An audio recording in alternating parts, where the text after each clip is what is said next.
Hey guys, welcome back to Clownfish TV. This is Neon. I'm not here with Geeky Sparkles in this video, but we're going to talk about Disney getting denied a dismissal and the Muppet Babies lawsuit. Yeah, there's a lawsuit over the Muppet Babies. We covered this, 2 years ago. It's been 2 years. And we know how slowly the wheels of justice turn. There was a lawsuit from the guy who created the show Bible for the original Muppet Babies animated series, the 2D version back in the 1980s, alleging that Disney has ripped him off in the new version of Muppet Babies, that they used a lot of the stuff from his Bible. He was not compensated for that. And Disney's argument is, well, we own this stuff. We own all of it. We own you. We're Disney. We own you.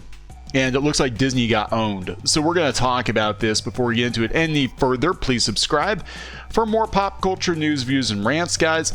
If you want to continue supporting the channel, go out and check out Crimson Rhen Volume 1 from Clownfish Studios. We're at almost 75,000. Let me have a refresh here. Can I get a refresh? We are at almost $75,000, yeah, on Crimson Rhen, and some beautiful, beautiful art.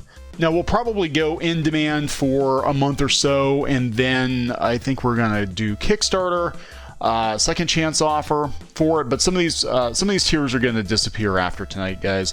So check it out. You've got about 7 hours left as of the recording of this video, so probably less than that. I'll put a link in the comments.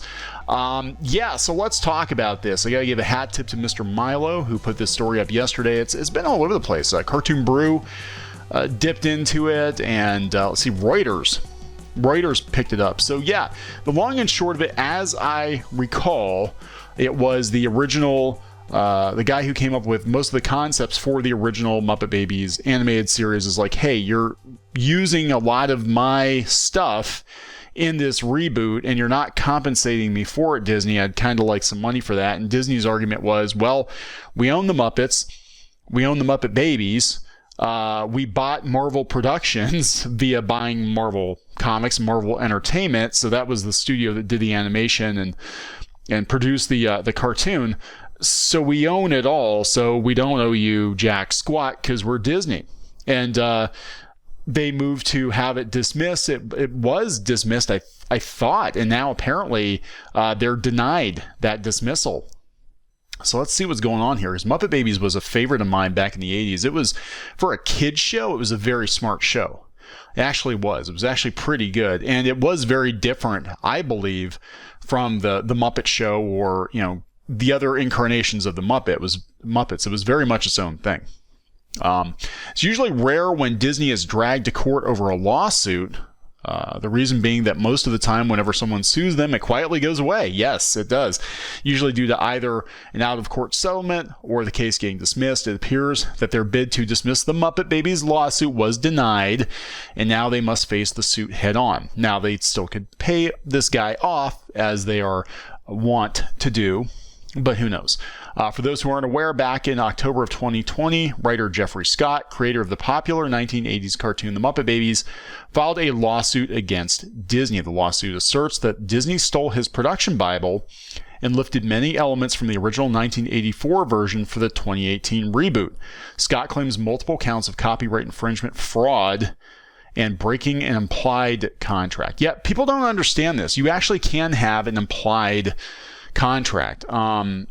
A handshake deal in some cases actually holds up in court. If you've got communication between two parties that, you know, something is going to happen, or there is some sort of business dealing, or if you're via email like, hey, I'm going to give you, you know, $500 for this thing, and there's back and forth and you guys would discuss it and then it never materializes. If it's a company, the court might, you know, it depends on the circumstances. They might actually be like, yeah, this was absolutely an implied contract. You guys had an agreement, even though it hadn't been put down on paper. Now, it is harder to prove than having a signed document, but yeah, sometimes the courts actually side and say, no, you had a handshake deal. Here's the proof. Here's all the evidence that there, you know, actually was a handshake deal. There you go. In April of 2021, the case was seemingly thrown out due to a 2003 Chapter 7 bankruptcy, but the lawsuit was revived earlier this year. Yeah, last I heard it had been thrown out. via the bankruptcy trustee. Now, a recent attempt by the Walt Disney Company to get the case dismissed appears that the House of Mouse will be forced to defend themselves in court. Now, they've got infinite money, so we'll see how that goes. The original Muppet Babies cartoon aired from 84 to 91. The series was considered a cult classic, and many of the characters would go on to appear in other media, such as the 1990 anti-drug PSA cartoon All-Stars to the Rescue. I remember that. In 2018, Disney revived the Muppet Babies in a reboot series that aired on Disney Junior. The show didn't last as long. It was no stranger to controversy. I think it was because Gonzo was like trans or something. It's like, I don't know what the heck. I mean, he's been an alien, and Gonzo boinks chickens. He boinks chickens. He's a chicken diddler. This is canon. Gonzo is a chicken diddler, possibly from another planet. Go figure.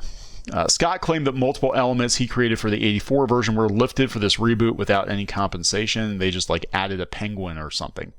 The attorney for both Jeffery Scott and the trustee commented on the judge's decision to move the case forward. My clients were grateful for the court's thoughtful dismantling of Disney's specious arguments, but disappointed that Disney continues to refuse to acknowledge and pay Mr. Scott with the case moving forward. We could either see the case go through the full legal proceedings, or Disney could pull the usual and just pay an undisclosed sum. I think the latter. I mean, it's not like Jeffery Scott can actually do anything with the Muppet Babies. He does not own them, but I think he just wants his fair share. But, Disney, as we know, isn't always fair. So this is coming from Reuters. This is where I believe the story originated from. So the February lawsuit said that Scott, who also developed and wrote for several other animated series, including Teenage Mutant Ninja Turtles and Disney's DuckTales, wrote most episodes from the first 3 years of the original Muppet Babies series. In my opinion, the best episodes. The first season was the best, in my opinion. The show is created by Marvel Productions, now owned by Disney. Scott accused Disney of ripping off his scripts and production Bible, which include the foundational elements of the original show, including character traits, running gag, show structures, and its nanny character in the reboot. The lawsuit also said Scott met with Disney in 2016, where he offered them ideas for the reboot that Disney eventually used. So Scott plausibly argued that Disney had copied at least some protectable elements of his work, including nanny and parts of specific scripts. Disney may have implied a contract with Scott based on its history of paying him to develop ideas, may have broken it by using his ideas without paying. The court also allows Blumenfeld, that's his attorney, Blumenfeld's fraud claim to continue based on his allegations that Disney lied about its intentions to move forward with him on the reboot. So yeah, he was supposed to be involved. He wasn't involved. Now here's the thing. They can argue, because they're basically saying, well, we own the characters, and they can kind of argue that, but there were, again, a lot of elements with the Muppet Babies that were created whole cloth. I mean, even Skeeter, which I don't know if Skeeter was in the reboot. I didn't watch much of the reboot. I know they had a penguin, but Skeeter was created whole cloth, and that was actually Howie Mandel that did the voice. But Skeeter was created whole cloth just for that show. And the whole idea that they were in a nursery together, and the Muppet Babies were in, the Muppets Take Manhattan, but they were very underdeveloped. I mean, the basic look was there, but they were just goo goo gaga babies.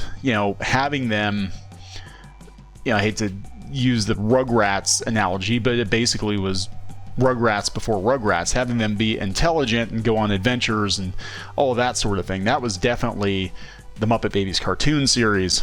And it might be a case of there's enough there to say that Disney needs to compensate me for that. I don't know. They're very good at getting out of contracts or paying people off, and I think the latter is probably going to happen.